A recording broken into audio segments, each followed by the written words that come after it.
the Royal Daily Tea YouTube channel. Please be advised all of my videos are for entertainment purposes only, based 100% on my own opinion, my own theories, and my own research. All of my information can be found on the public domain and falls under the fair use guidelines. Please feel free to do your own research. Hello and welcome back to the Royal Daily Tea. So we have a lot of news to cover, so we're just going to dive right in. So the biggest story, of course, is Prince Harry over at the Invictus Games and his news stories that he has been dropping. Some minor bombshells that have been very, very telling. So most recently, Prince Harry sat down with Hoda Kotb, the host of the Today Show, and discussed the Invictus Games and his family. Now, the very first clip that we saw, he seemed like he was very tense and very sad. And I wanted to go in there and rip him a new one and, oh, Harry, I'm going to give you a talking to. But to be completely honest, he looks broken. And it really breaks my heart. Regardless of how I feel about him, this is a family and this is a man who is clearly on the outs with his family. And it's very sad. So when he gave the conversations, you can tell it was more what he was not saying versus what he actually was saying. So some of the things he did say was he felt that Santa Barbara was more of his home now than, of course, the UK. He's only been over there for about 2 years. He feels he's been welcomed with open arms, and he's more focused on his family, which is Meghan and his children, than his other family, which would be his father, his brother, his grandmother, etc. Now, he did mention that him and his wife Meghan sat down with the Queen, and they both met with her, which again I thought was very telling, that he made sure everyone knew that yes, Meghan also met with the Queen, and they had a very lovely visit, and he made her laugh. But then he said, but I'm very concerned, and I want to make sure that I can protect her and that she is surrounded by the right people. So in my interpretation of that, it means that Harry does not have constant contact with the Queen. In my opinion, people have put a big buffer between Her Majesty the Queen and Harry. I believe a lot of people are putting a huge buffer, and he no longer has that instant access contact that he used to have when he was Harry, her grandson. Now, over the past 2 years, I think that relationship has definitely strained, especially since the Oprah Winfrey interview.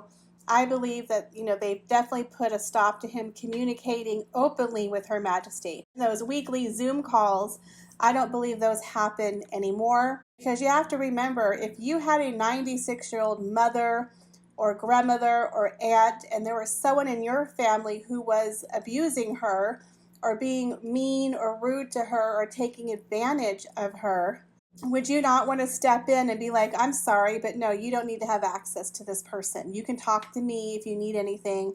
But I personally, if someone did that to my mother or my grandmother or whoever, I would definitely step in and be like, no, son, you don't need to be talking to her because you're causing her pain. So I believe Charles and their staff of royal courtiers are kind of creating a buffer between Harry, Meghan, and the Queen. I believe that that relationship he used to have and the access has been cut off. And he probably has to go through royal courtiers, has to make an appointment if he gets a call, if he's lucky, because Her Majesty's health has been declining, and there's rumors that Charles and the Queen could now become a co-regency, where Charles would step up and be the co-regent, meaning he is now pretty much the king, but not legally. And if that is the case, then Charles is making all of the decisions for his mother, and we know that Harry and Charles have a very frosty relationship.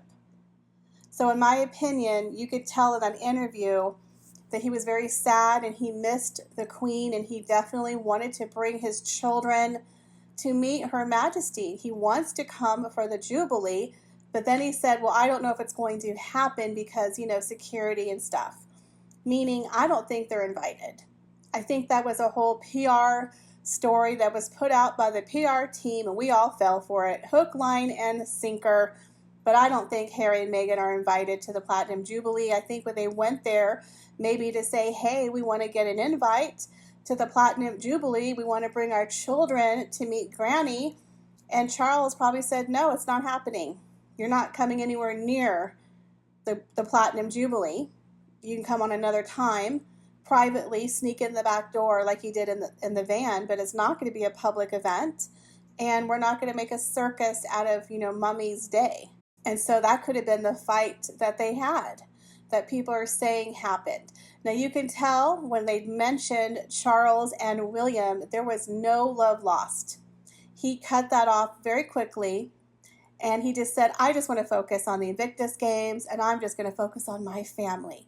Then he said a weird comment about Princess Diana, and again, I'm not trying to be unkind, but his mother passed away 25 years ago. And he made this comment, well, my mother helped set William up for success, and now it's my turn. And we need to focus on me and my family. And I'm like, what? William lost his mother the same time that you did. Yes, William is the future king, so William has always known his path in life. We've all known he's going to be a king. So to me, there was a little bit of bitterness, a little bit of jealousy, like maybe he feels like he was slighted, and now it's my turn, and my mom is with me. I feel my mom with me, especially over the past 2 years. So that's a little strange, but again, I'm not knocking it. If you feel the presence of your deceased parent, then that's wonderful. But I just found that comment to be a little weird. Well, it's my turn. William's had his shot. He has his family. It's like no one's taken that away from you, Harry. You're the one who took yourself away from your family and moved to another country and then bashed your family. You're the one who burned the ropes.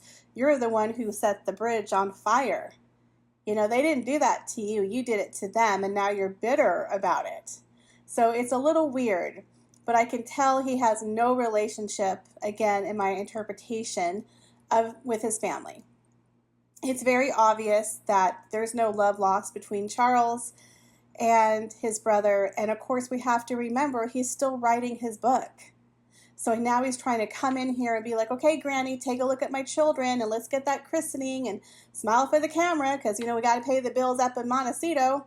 And Charles is like, nope, not on my watch, son. So I think there's a lot of bad blood. He's fighting to get access to the Queen, and Charles is blocking him.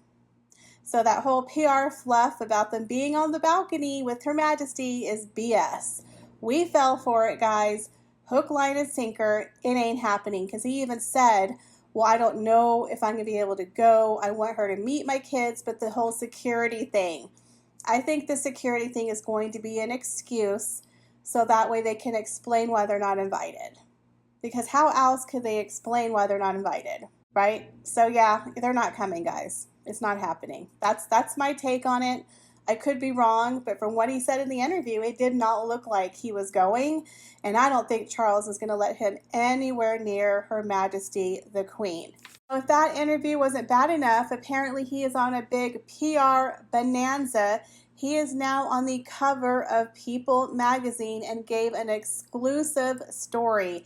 It says, the Prince Harry interview on Meghan, fatherhood, and how the Invictus Games changed his life. He said, life is full of extraordinary gifts and challenges, many that can be seen as lessons, the Duke of Sussex tells People. Life is full of extraordinary gifts and challenges, many that can be seen as lessons, the Duke of Sussex tells People in this week's exclusive cover story. Over time, I've learned that how we mentally approach and react to the ups and downs, those gifts and challenges, is what helps to define our outcome. Being a dad certainly adds another emotional layer to it, says Harry. When I was in the Army, I promised myself I would be out before having a wife and kids because I couldn't imagine the heartache of being apart for so long during deployment, the risk of possibly getting injured, and the reality that my family's lives could be changed forever if that happened. Every member of the Invictus community has experienced varying degrees of these things. I have tremendous respect for what they and their families sacrifice in the name of service. So then it goes on to talk about how Harry had founded the Invictus Games, and they talked about Meghan and Harry's first appearance together at the Toronto Games in 2017. He says, quote, "There is nowhere where you can feel more embraced and supported with the Invictus family. The Toronto Games were the first time out and about publicly in an official way. We were dating at the time, so it was a lot to take in, but fortunately, we were the perfect community for that. Now, 5 years later, here we are at The Hague at the 5th Invictus Games as parents of 2 and living in the US. I had always wanted to share these incredible moments with someone special, and now I have Meg by my side, and that means everything." So it does appear that they're on a big PR tour right now, putting out a lot of fluff pieces and interviews.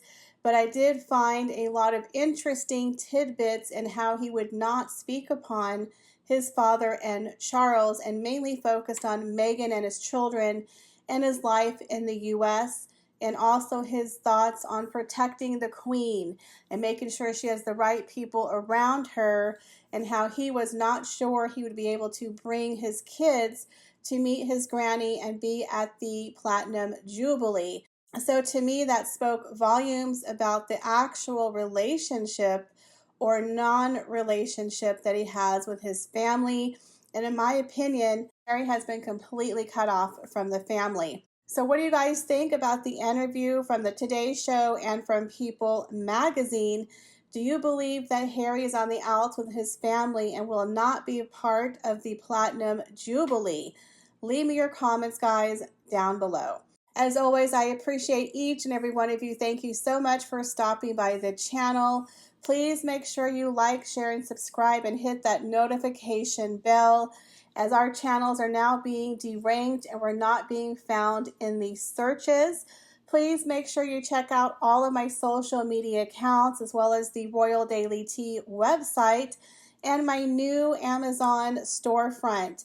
I would greatly appreciate if you check those out, because it's a positive way to support the channel. Thank you guys, and I'll see you in the next video. Bye guys.